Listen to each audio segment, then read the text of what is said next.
கொடுக்கின்ற ஒரு தெய்வம் ஆஞ்சநேயன், நம் குறையெல்லாம் தீர்க்கின்ற ராமதூதன். கொடுக்கின்ற ஒரு தெய்வம் ஆஞ்சநேயன், நம் குறையெல்லாம் தீர்க்கின்ற ராமதூதன். எது கேட்டால் கிடைக்கும் என எண்ண வேண்டாம், எது கேட்டாலும் அது கிடைக்கும் ஐயம் வேண்டாம்.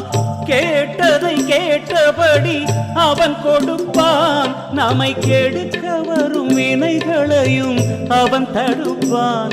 நம்மை கெடுக்க வரும் வினைகளையும் அவன் தடுப்பான். கொடுக்கின்ற ஒரு தெய்வம் ஆஞ்சநேயன், ஆஞ்சநேயன்.